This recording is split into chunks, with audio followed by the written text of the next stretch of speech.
We begin with another blunder at Boston.com. Coming on the heels of the Takeout Gate fiasco, the beleaguered website tripped up again this week with a tacky take on a plot to poison House Speaker John Boehner. And it's all raising larger questions about what the Boston Globe is trying to accomplish with Boston.com.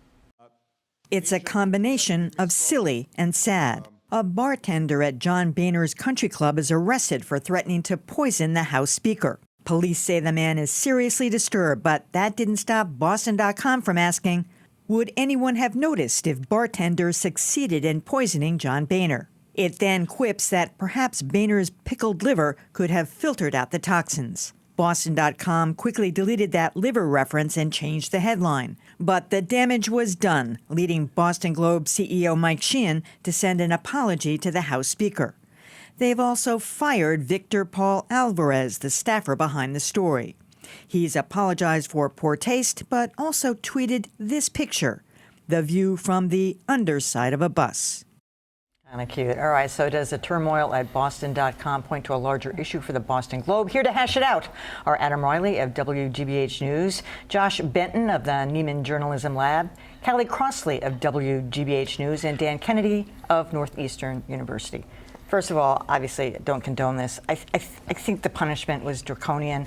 They've had a number of problems over there at Boston.com, and there are other people who did things as serious, and they weren't fired. They were suspended in a couple of cases. And I also think, Boston.com has been under a leadership, void for quite some time. They've changed things around. They don't really have a premier editor there, and there were, I guess this particular thing wasn't run by somebody, but still, it just seems like while they're in a state of flux, that you give people a little bit of a break here.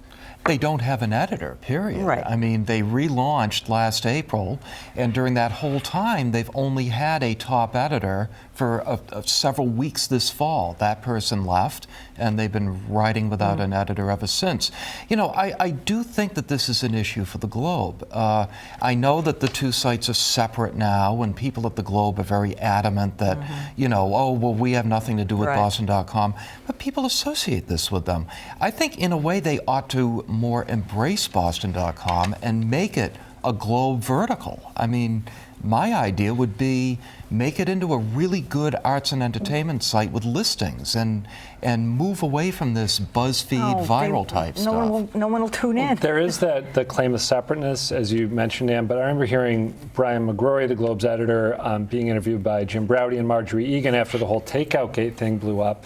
And he was pretty upfront saying, when this went wrong, I was called in and I have been providing counsel in the days since. Now, I don't know if that has continued, but that suggests something less than total separation.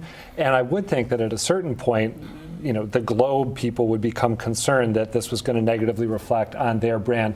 Also, they don't have a lot of people at Boston.com, from what I understand, who are experienced journalists. They have Corey Gottlieb, the GM of the site. I'm not sure if he has any sort of standard journalism background. The woman who was the sort of deputy interim acting editor, whatever the right title is, I'm also not sure how much of a journalism background she's done. I think they need more people who've done journalism for a while. I think the interaction between Boston and Boston.com and BostonGlobe.com is interesting. I think the bringing in of Brian and McGrory and others to sort of oversee things when something goes wrong is a reaction to the fact that, as you said, they don't have an editor. There isn't someone to provide that editorial guidance. I think the vision of separation that they'd like to achieve is that that wouldn't happen. But when you have an incident like this, then you have to react to it. I mean, I think that the fundamental idea of separating out Boston.com is that there is an audience online for online native, aggregation heavy, virally focused, pushing the envelope a little bit news. It's very well established that exists. The Boston Globe is not going to become that and should not become that. But that doesn't mean you leave it on the table. Even today, whatever else has happened, Boston.com's audience online is about the same size as the Boston Globe's audience online. Even after BostonGlobe.com has taken down the hard paywall, and even though the Globe has many more journalists working for it. So I think there's very real potential in the model. What they need to do is hire an editor, and that editor needs to understand what's gone wrong and be able to act accordingly. So for people who didn't know what an editor did. Now you know. No, I'm serious, because sometimes, when it's working very well, it seems invisible what a good editor does. And one of the things a good editor does is, stop you from yourself if you've gone over the edge. I think in the body of what Victor Alvarez wrote, there was some interesting, I don't know if it was true now because the other part was so crazy, but I thought, oh, well, I didn't hear that. That might have been interesting. So to your point about trying to have defining characteristics, separating them from the Globe, if you want to be sort of the snark, quirky, that's possible to do, but you have to be careful about how you curate it.